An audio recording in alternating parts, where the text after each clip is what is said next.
En 1996, Estados Unidos aprobó un nuevo medicamento para el dolor. Se llamaba OxyContin. Y para el año 2019, más de 450.000 estadounidenses habían muerto por sobredosis relacionadas con opioides recetados. Otros 200.000 habían fallecido por sustancias a las que muchos migraron después de volverse adictos a las pastillas. Detrás del OxyContin está una familia, los Sackler, dueños de Purdue Pharma. Durante décadas, su apellido decoró museos, universidades y salas de conciertos, hasta que los documentos judiciales revelaron algo espantoso. Para el final de este video tú entenderás cómo una sola familia desató la peor crisis de salud pública en la historia moderna de Estados Unidos y cómo, a pesar de todo, nunca pisaron una cárcel. Así que prepárate, porque lo que estás a punto de escuchar te hará cuestionar lo que creías saber sobre el sistema farmacéutico y el poder del dinero.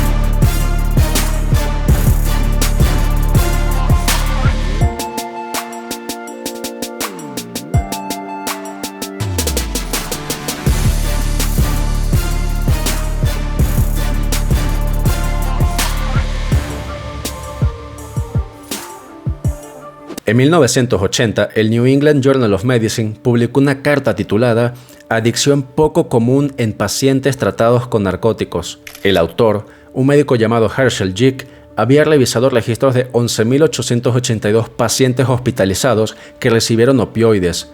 Su conclusión, menos del 0.04% se habían hecho adictos.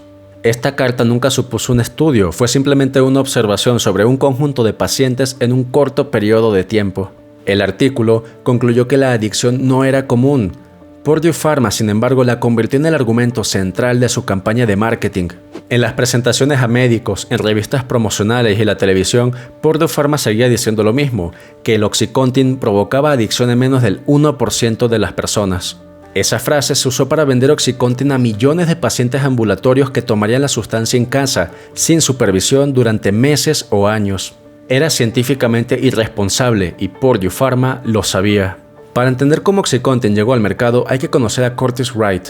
En 1995, Wright era el médico encargado de evaluar la solicitud de Purdue Pharma para aprobar el OxyContin. Wright afirmó al aprobar las pastillas que se cree que el retraso en la absorción proporcionado por el recubrimiento de OxyContin reduce el potencial de abuso. No había ningún estudio que respaldara esta afirmación, pero fue el texto necesario para que Purdue Pharma defendiera el uso del OxyContin, un opioide potente con bajo riesgo de adicción según ellos. Un año después de aprobar OxyContin, Curtis Wright dejó su trabajo en la FDA. Su nuevo empleo, Purdue Pharma. Salario inicial, $379,000 anuales. Wright trabajó para Purdue durante años, ayudando a la empresa a defender el OxyContin ante reguladores y en litigios. En 1996, Purdue Pharma tenía alrededor de 316 minoristas y para el año 2000 ya eran más de 700. Estos representantes no vendían directamente al público, vendían a los médicos y tenían un sistema de incentivos brutal. Cada representante tenía una lista de médicos objetivo en su territorio. Los llamaban los médicos en el top 10% de prescripciones de opioides. El objetivo era hacer que esos médicos recetaran más OxyContin y dosis más elevadas. Los bonos eran enormes, algunos representantes de ventas ganaban hasta $100,000 anuales y los mejores más de $300,000 anuales. Si un médico recetaba dosis bajas, el representante de ventas le sugería aumentarlas. Si un médico dudaba, el representante le mostraba estudios pagados por Purdue que demostraban, entre comillas, la seguridad del producto. Para entender la magnitud del desastre hay que mirar un pueblo, Kermit, West Virginia, población 392 personas. Entre el 2000 y el 2016, distribuidores farmacéuticos enviaron más de 9 millones de píldoras de hidrocodona y oxicodona a una sola farmacia en Kermit. 9 millones de pastillas. Para 392 personas, esos son 22.959 pastillas por persona. Estas cifras son reales. Personas de cientos de kilómetros alrededor viajaban a Kermit para conseguir prescripciones de médicos que no hacían preguntas. El dueño de la farmacia, los distribuidores y Purdue Pharma sabían lo que estaba pasando y nadie lo detuvo. Kermit, por supuesto, no fue un caso aislado. En Williamson, por ejemplo, otra pequeña comunidad, 2 farmacias recibieron 20.8 millones de píldoras entre el 2008 y el 2016. Richard Sackler, hijo de Raymond Sackler, fue presidente de Purdue Pharma durante el lanzamiento y la expansión de OxyContin. Los documentos judiciales revelaron correos internos que muestran exactamente lo que Richard pensaba.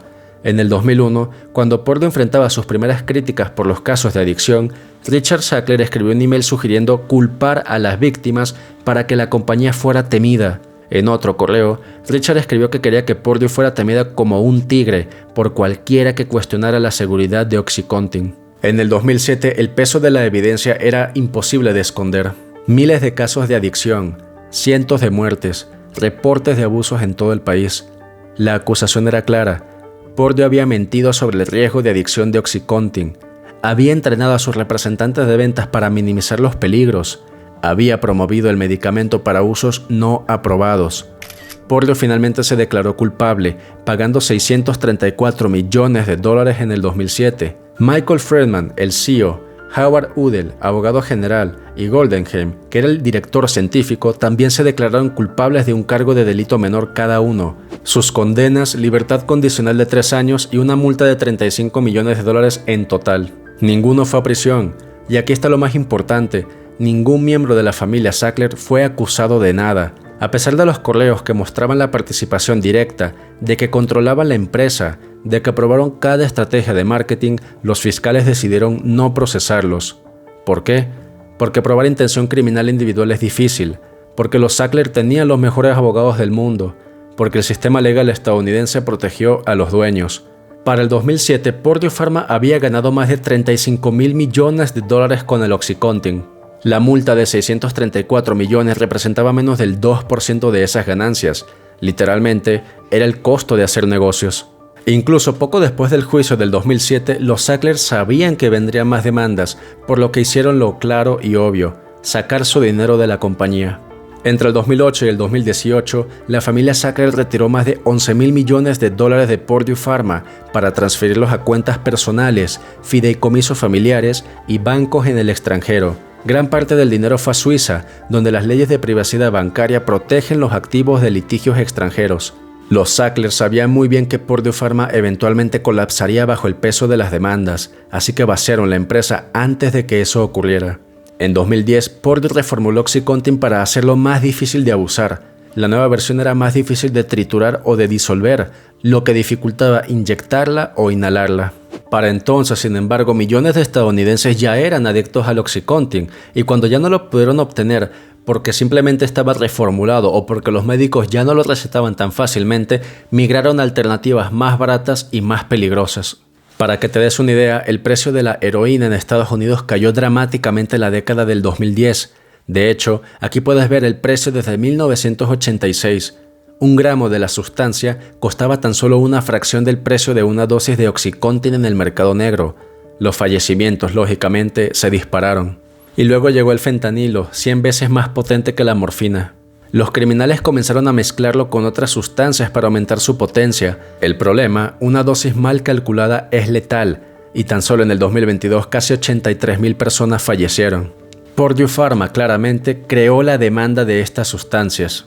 Había convertido a millones de estadounidenses en adictos a los opioides, y cuando esos adictos buscaron alternativas, encontraron drogas mucho más letales.